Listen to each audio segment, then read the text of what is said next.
유태인 속담 중에 나이 들수록 입은 닫고 지갑은 열어야 된다는 말이 있습니다. 나이가 들수록 넉넉한 인심을 베풀라는 뜻일 텐데요. 나이가 들수록 열어야 하는 것이 하나 더 있습니다. 바로 듣는 귀죠.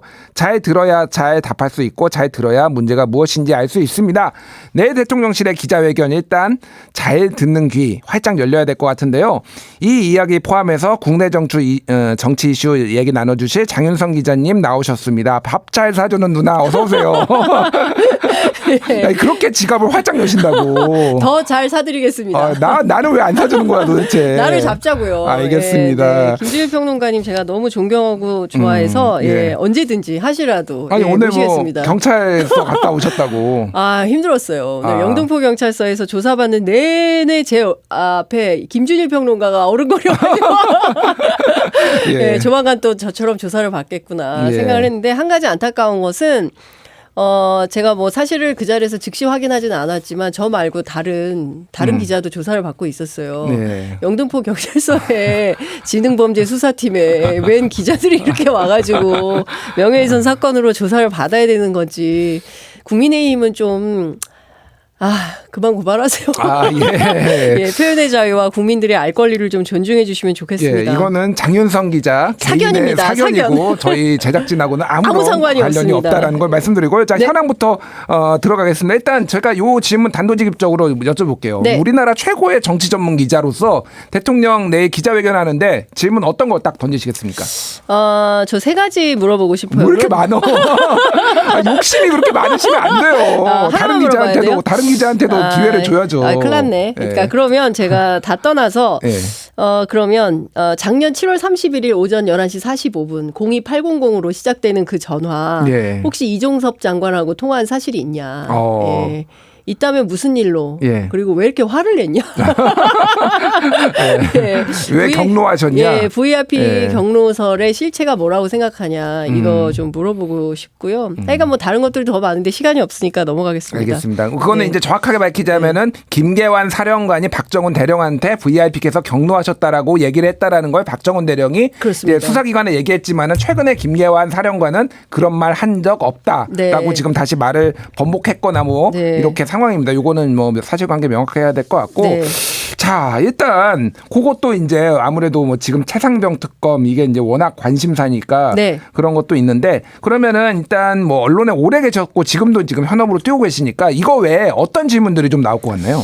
뭐 굉장히 많은 질문들이 나오겠죠. 통상 뭐 정치연합, 외교안보, 뭐 남북관계, 사법 분야, 뭐 지금 현안인 뭐 의료 관련된 거, 연금 문제, 뭐 노동개혁 그리고 이제 외신들도 또 나오기 때문에 뭐 여러 가지 이제 국제 현안들에 대해서 이제 물어볼 것 같은데 저는 사실 내일은 대통령이 성실하게 답변하는 것도 중요하지만 기자들이 어떻게 묻느냐가 굉장히 중요한 자리다.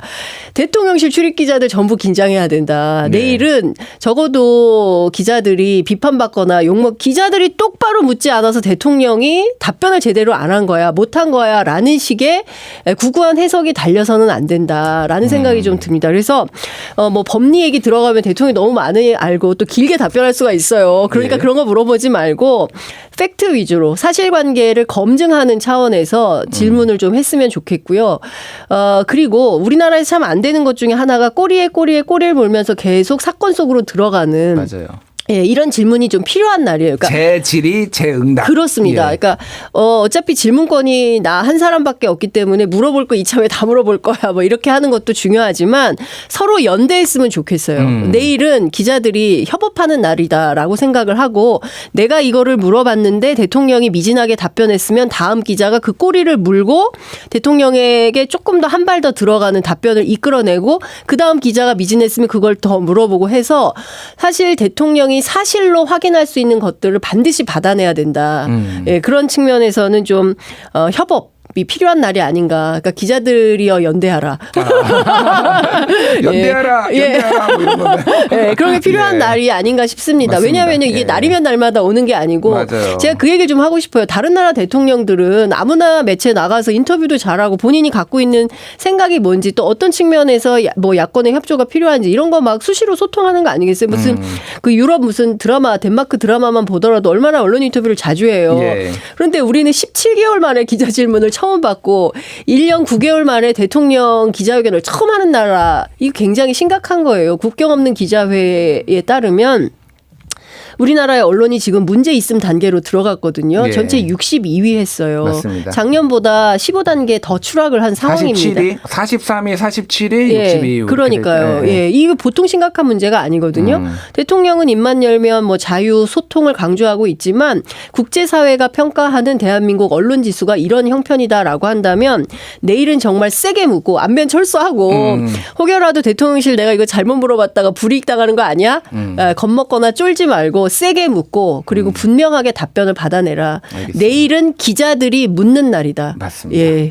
그 바이든 대통령하고 윤석열 대통령하고 공통점이 하나가 있어요. 뭐예요? 역대 최악의 불통 대통령이다라는 얘기를 지금 듣고 있어요. 네. 바이든 대통령도 지금 비판을 미국의 언론에게 굉장히 많이 받고 있는데 3년 조금 넘었는데 네. 바이든 대통령이 기자회견 횟수가 33번밖에 안 됐다. 33번. 네. 근데 3년인데? 3년 조금 됐는데 3년 몇 개월 네, 됐죠. 근데 네. 오바마는 150번 하고 네. 그리고 트럼프는 80번 했는데 왜 세상에. 33번밖에 왜 한 달에 한 번밖에 안 하냐 했냐. 기자회견을 역대 세상에. 최악의 불통 대통령이다. 대통령이다. 이런 대통령 비판을 받고 있습니다. 세상에. 그런데 우리는 1년 네. 9개월 만에 지금 하는 기자회견 아닙니까? 네. 그러니까 더 비판 받아야 되겠네요. 아니요, 뭐 더 비판 한국적 현실이 있으니까 다만 네. 진짜 소중한 기회니까 우리 기자들께서 아니 근데 사실 예. 대통령실 이전한 이유가 소통 때문에 이전한 거 아닙니까? 맞아요. 구중궁궐 청와대에서 벗어나서 도어 스태핑하면서 아침마다 기자들에게 질문 받으면서 출근하는 대통령이 되겠다.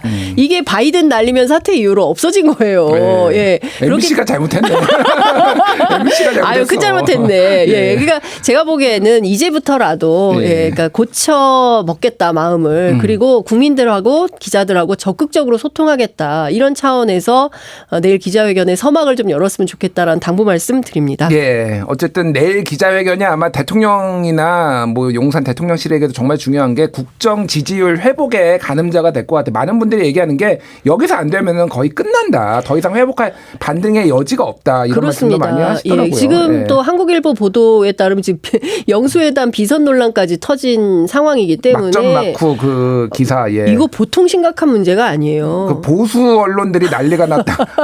동아일보 사설 제목이 예. 듣도 보도 못한 정치다.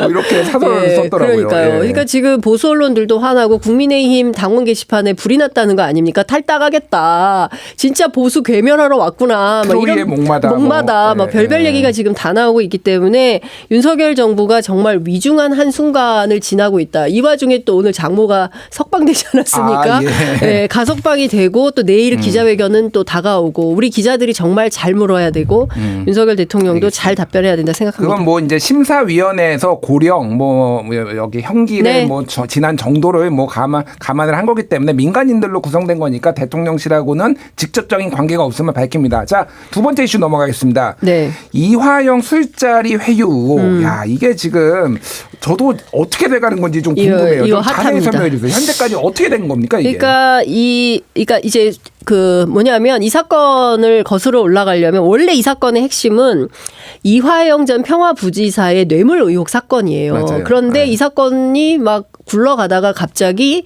이재명 대표의 대북 송금 사건하고 연계가 됩니다.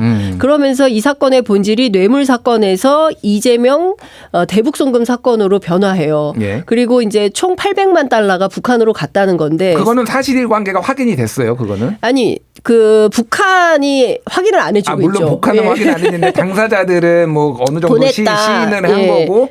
근데 이제 이재명 대표가 그거를 보고를 받았느냐 안 그렇죠. 받았느냐 그게 예. 이제 쟁점이잖아요. 보고 받았느냐 예. 안 받았느냐 이것도 중요하지만 또 하나의 포인트는 실제로 이게 스마트폰 대납 비용인지 이재명의 방북 대가로 간 돈인지 아니면 그 밖에 다른 목적이 있었던 것인지 혹시 이 사건에 쌍방울의 김성태 회장하고의 연관성은 없는 것인지 이것을 살펴봐야 되고 조사해야 되는 대목인데 여하간 다시 그 압축적으로 설명을 좀 드리자면 이 사건이 재판 과정에서 여러 가지 충돌이 있었는데 첫 번째 부인이 나타나서 당신 정신 차려 이 발언을 작년에 한 바 있어요. 맞아요. 그걸로 한번 깜짝 놀랐고 왜 이런 발언을 하게 됐냐. 그 과정에서 나온 게 최근에 터진 게 수원지검의 술판 의혹 사건이죠. 예. 연어회와 소주가 나오면서 소위 세미나라는 형식을 통해서 말맞추기, 입맞추기가 있었다. 피고인들 간에. 그 핵심이 이화영 전 부지사, 쌍방울의 김성태 회장, 그리고 쌍방울의 방용철 부회장. 이 세 명이 실제로 입을 맞췄다. 이게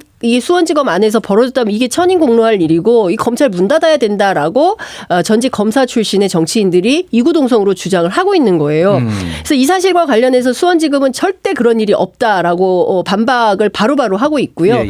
관련해서 대검에서 감찰 지시 혹은 뭐 조사 지시를 했는데 실제로 민주당 의원들이 확인했을 때 감찰 안 하고 그리고 실제 조사가 진행 중이다라는 내용이 확인이 안 되고 있습니다. 일단 이원석 검찰총장은 수원지검의 주장을 사실 그대로 액면 그대로 믿는 분위기인데요. 예. 이 과정에서 두 가지 의혹이 또 하나 불거지는데 첫 번째는 자, 앞서 말씀드렸던 세 피고인이 동시에 그 출정한 기록이 있는지 없는지 출정을 동시에 했다면 수원지검에서 모종의 그런 일이 있었던 거 아니야라고 합리적 의심을 해볼 수 있잖아요. 그러니까 뭐 확증은 아니더라도 그럴 가능성에 대해서 좀 그렇죠. 높아질 수는 있는 거죠. 출정 시간대가 비슷하고 출정한 시간에 수원지검에 모여서 어느 장소에 특별하게 있었다고 한다면 그것은 확인이 좀 필요한 수사가 필요한 대목이겠죠. 예. 그러면 이 출정 기록을 수원구치소에서 줘야 돼요.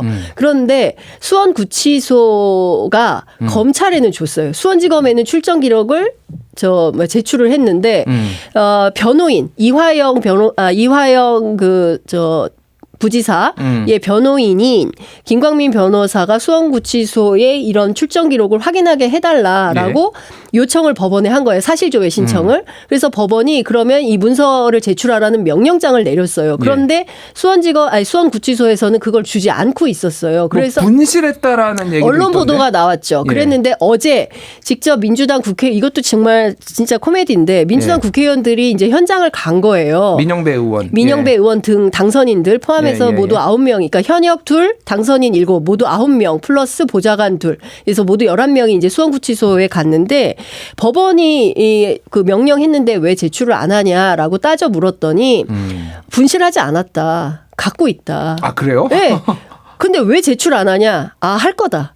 언제 할 거냐? 5월 중순에 할 거다. 지금이 5월 중순이다. 아, 곧 할 거다. 이랬다는 거예요. 그런데 이 과정에서 재밌다고 말해야 될지 어떨지 모르겠지만 에피소드가 하나 더 있어요. 어제 항의 방문을 갔는데 이화영 전 부지사에 대한 접견 그리고 구치소장에 대한 면담 두 가지 신청을 했는데 둘 다 현장에서 불허가 됐어요. 예. 그래서 이 국회의원과 당선자들이 구치소 안으로 간 거예요. 아, 들어갔어요? 들어가서 총무과에 가서 항의를 한 거예요. 예. 30분 동안. 왜 우리를 안 만나주냐라고 했더니 30분 후에 수원구치소장이 그럼 들어오시라 했는데 예. 다 들어오면 안 되고 현역 국회의원 둘만 들어와.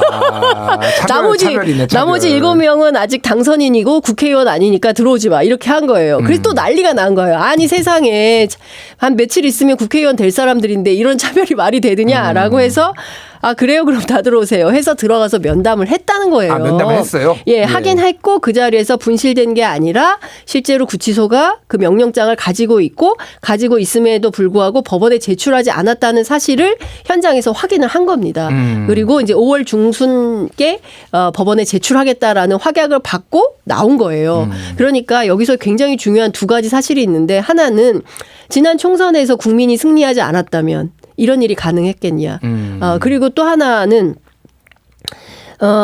언론이나 그리고 국회의원들이 현장에 출동해서 실제로 현장에 확인하지 않았다라면 계속 우리는 분실된 줄 알고 있었던 거 아니겠습니까? 네. 이렇기 때문에 현장성이 굉장히 중요하다. 현장에 답이 있다. 이런 말씀을 좀 드리겠습니다. 너무 길어졌는데 예. 이 사건 사실은 굉장히 복잡하고 길어요. 그래서 압축적으로 다시 설명을 드리자면 두 가지가 핵심이에요. 술판이 중요한 게 아니라 그래서 수원지검 또는 검찰이 소위 얘기하는 이재명이라는 목표를 정하고 이 사람을 구속시키기 위해서 말맞추기, 진술조작, 회유, 진술조작, 협박 이런 게 있었는지 없었는지 예. 그것을 확인하는 게 굉장히 중요한 포인트이고요. 예. 그리고 만약에 그런 사실이 있었다라고 한다면 검찰은 이게 상당히 심각한 상황에 도래하는 거다. 알겠습니다. 예, 이런 예. 말씀을 좀 드리겠습니다. 앞에 이제 황운하 조국혁신당 원내대표에게 이제 특검 요거와 네. 관련해서도 좀 여쭤봤으니까 어떻게 되는지 좀 상황 지켜보고요. 네. 어우, 시간이 엄청 부족해요. 아, 그래요? 어쨌든 예, 국회의장 정관 변호사 면담 이것도 얘기해야 되는데. 아, 예, 나중에 다음 주에. 예, 자, 예. 국회의장 후보 등록. 네. 7일은 어제 더불어민주당 조정식, 우원식 그리고 오늘은 정성호 추미애 당선자 국회의장 경선 후보로 등록했는데 네. 네 분의 차이가 뭔가요? 네 분의 차이는 글쎄요. 그러니까 그 약간 온건하고 약간 뭐 강경이라는 표현이 약간 정도인가요?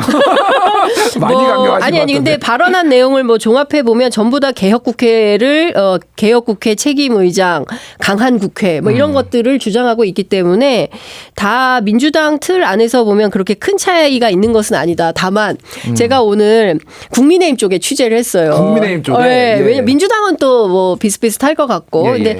제가 재미있는 포인트는 어제는 민주당을 취재하고 오늘은 국민의힘을 취재했는데 양당에서 공통점이 있더라. 공통 분모가 있더라. 어떤 그것은 건가요? 뭐냐면 추미애 대 조정식 양강론. 네, 그러니까 민주당에서도 추미애 아니면 조정식이다 이런 얘기를 하고 있고요. 예. 아니, 다른 후보들한테 좀 그런데 뭐 가봐야 아는 거니까 어쨌든. 예. 예. 예, 그리고 국민의힘에서도 추미애 대 조정식이 맞다. 그래서 저희가 인터뷰한 한 국민의힘의 국회의원은 무슨 얘기를 하냐면 추미애 대표에 대해서 별로 이렇게 호감도가 없다는 소문이 있다라고 하니까 호감 비호감이 어딨냐. 관례대로 해야 된다. 밉다 안 밉다 이런 걸로 선택해서는 안 된다라는 예. 얘기를 국민의힘 국회의원이 하고 있습니다. 이게 중요한 포인트는 지금 4파전 아니겠습니까? 예. 이제 4인이 경선하는 상황인데 여하튼 내거는 표는 비슷비슷하다. 예, 중요한 것은 이 중립 문제를 어떻게 할 거냐. 예, 근데 대체로 중립에 대해서 비판적인 분은 정성호 의원이 좀 그런 것 같고요. 예. 추미애, 조정식, 우원식 세 분은 중립에 대해서 탈중립 노선인 것 같습니다. 알겠습니다. 아, 시간이 부족해서 또 다음 주에 한번 시간을 모시고. 좀 더 주세요. 알겠습니다. 앞에 황운하 의원이 하실 말씀이 너무 많았어요. 자, 시끌시끌한 공감 칼럼 공방 섹션 국내편 이렇게 마무리하겠습니다. 장윤석 기자님 감사합니다. 네, 고맙습니다.